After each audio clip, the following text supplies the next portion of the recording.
ప్రచారం మొదలుపెట్టడం జరిగింది.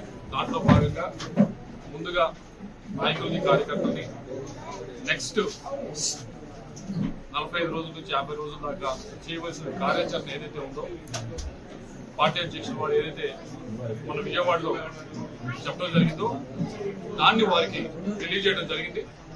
ఇది మన కార్యాచరణ నెక్స్ట్ 40 రోజులకు సంబంధించి కూడా అని చెప్పి అందరూ కూడా ఎంతో ఉత్సాహంగా ముందుకు రావడం జరిగింది. వచ్చి మేమందరం ఈ కార్యక్రమంలో స్వచ్ఛందంగా వచ్చే 40 రోజులు కూడా ప్రతిరోజు కూడా ప్రతి ఇంటి తలుపు తడతామని చెప్పి ముందు రావడం జరిగింది. వారందరికీ కూడా వారికి ఎంతో విలువైన సమయాన్ని కేటాయించి ఇప్పుడే ఈ రోజే కాదు వచ్చే 45 రోజులు కూడా పార్టీ కోసం కేటాయిస్తున్నారు. వారందరికీ కూడా మా ఇద్దరి తరఫున ప్రవీణ్ గారి తరఫున నా తరఫున ప్రత్యేకంగా ధన్యవాదాలు తెలియజేసుకుంటాం. మా క్యాంపెయిన్ ఇప్పటికే మేము చెప్పడం జరిగింది.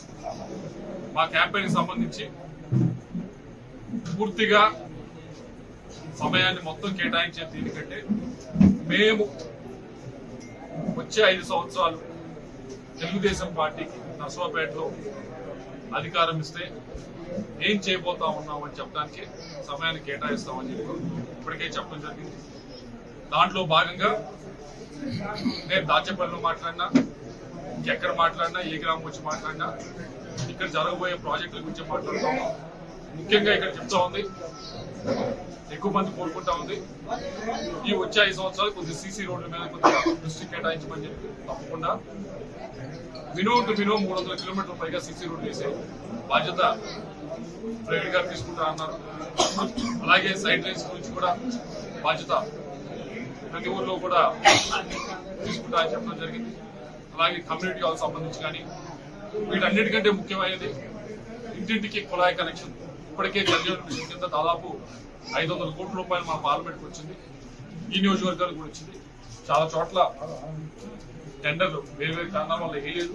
వాటన్నిటిని కూడా వేయించి బీసీ అభ్యర్థి అంటున్నారు. మరి ఉన్న బీసీ మంత్రి ఉండగా అక్కడ తీసేసి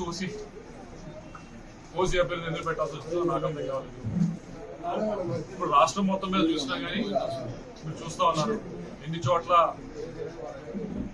ఓసీ అభ్యర్థులు ఎన్ని చోట్ల మార్చారు, బీసీ అభ్యర్థులను ఎన్ని చోట్ల మార్చారు ఒకసారి మీరు చూసుకుంటే కనుక మరి ఎందుకు మార్చాల్సి వచ్చిన వాళ్ళు నిజంగా వాళ్ళని బలోపేతం చేసేట్లయితే, నిజంగా వాళ్ళకి అధికారం ఇచ్చి బలోపేతం చేసుంటే కనుక ఇన్ని చోట్ల బీసీ అభ్యర్థులు రాష్ట్రం మొత్తం మీద ఎందుకు మార్చవలసి వచ్చింది.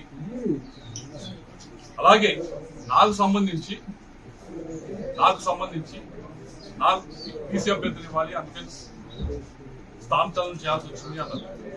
చాలా చోట్ల మా నియోజకవర్గంలోనే మీరు చూస్తా ఉన్నారు గడిచిన 15 రోజుల నుంచి 20 రోజుల నుంచి కూడా ఓసీ అభ్యర్థుల దగ్గర చాలా వ్యతిరేకత మూట కట్టుకొని ఎమ్మెల్యేలు ఇబ్బంది పడతా ఉన్నారు.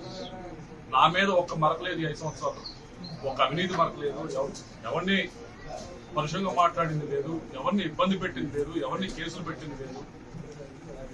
మరి అక్కడ మార్చకుండా నా దగ్గరికి వచ్చే దగ్గరికే ఎందుకు ఆలోచన వచ్చిందో మరి వాళ్ళు సమాధానం చెప్తే. రెండోది, బీసీ అభ్యర్థులు ఇక్కడ ఈ జిల్లాలో లేరా పోవడానికి? ఈ జిల్లాలో బీసీ మరి అభ్యర్థులు దొరకలేదా? మూడోది, ఎందుకు రాష్ట్రం మొత్తం మీద ఇంతమంది బీసీ అభ్యర్థులు మార్చారు, ఓసీ అభ్యర్థులు మార్చారు?